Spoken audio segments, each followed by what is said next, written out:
319 appearances, 229 wins, 46 draws, 44 losses, 8 seasons spent, and 17 humongous trophies won. 17 trophies won.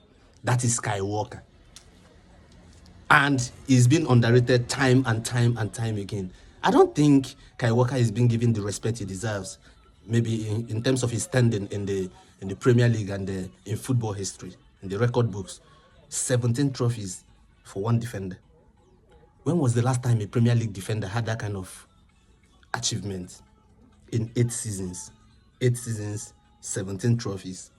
Can you beat that? And he's not given the glory or the whatever. He's not being appreciated. That is Kai Walker. I remember when Manchester City signed Kai Walker in 2017. When they signed him in 2017, Pochettino was still the coach of Tottenham at that time. Kai Walker was part of those early signings that Guardiola made the first time he came to Manchester City. His second season in Manchester City, that he had to make a couple of signings in 2017. He was part of those people that was signed for £50 million or more. I remember what Pochettino said. He said that at that time, I think Kai Walker was 27 or thereabout, 27 years old or 27 or 28 years old. And Pochettino said that Kai Walker's best years are beyond him. That his best years are beyond him. Meaning that they've used Kai Walker's best years. He's not going to give anything to Manchester City. But at the end of the day, he proved Pochettino wrong. Instead, he went ahead to win 17 trophies in 8 seasons, making 300 and something appearances, 229 wins. Can you beat that? That is a powerful record. And if you cannot rate Kai Walker, I and a host of other people will rate him. It's not because I somehow support Manchester City. That guy is a proven winner.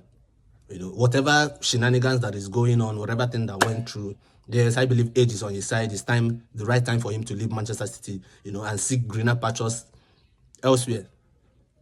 Congratulations, Kai Walker. It's not easy. It's not easy. It's not easy. The last time I saw something like that was, I think, John Terry, Ferdinand, and some of these defenders, Vidic, and the rest of them. And even if you delve deep into the history books, they may not have won 17 trophies. Kai Walker, 17 trophies. You need to respect that guy. You need to respect him. Did you see Pep Guardiola's next matches, Manchester City's next matches? Have you seen it? They will play against Chelsea. They play against Newcastle. They play against Arsenal. They play against Tottenham. They play against Nottingham Forest. They will play against Brighton. They will play against Liverpool, I think. Their next 6 to 7, 8 matches are tough game. And they have Champions League game to play, I think, against Club Brugge. And that is a very big decider for them. That is for Manchester City and Pep Guardiola, which tells you that the signing of Omar Mamouche and Kusanov and Victor Ruiz came at the right moment. At the right moment. And again, it tells you a club that is efficiently and effectively run. They foresaw a situation where this club is going to go into difficulties. They did not foresee a situation where the defense line is going to have this series of injuries. And not just the defense line, a couple of players in that team are out injured. Now, when that thing started happening, what did they do? They had to go into the transfer market, try to bring up a plan, try to arrest whatever thing they are. Because if Omar Mamouche is not coming, someone that has produced, I think, 20 goals or thereabouts in the Bundesliga. Imagine when you join Omar Mamouche with Haaland, and then you have a Kevin De Bruyne that is fit behind them, and then you have Savio there, and you have a couple of other players. Now, Ruben Diaz is out injured, Jeremy Doku is out injured. They will not play the game against Chelsea. And you don't know how long they are going to stay on the injury table. So, it raises fundamental question about how this club, Manchester City, is being managed and how Pep Guardiola organizes his team. It should be a blueprint to some of these clubs. It should be a blueprint.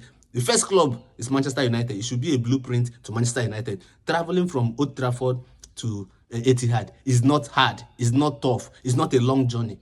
They should borrow a leave and look into what Man City is doing so that they can be able to replicate that at Old Trafford. Otherwise, Man United, I smell relegation with that club. But kudos to Manchester City for what they are doing. It's not easy. Kudos to them. Congratulations.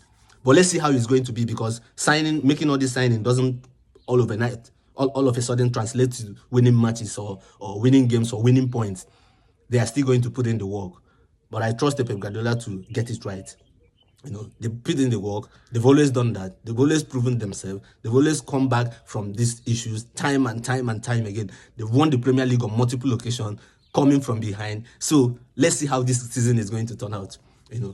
Comment on my post, like, share, leave a comment. Follow Felix Football Exclusive. Gist plenty.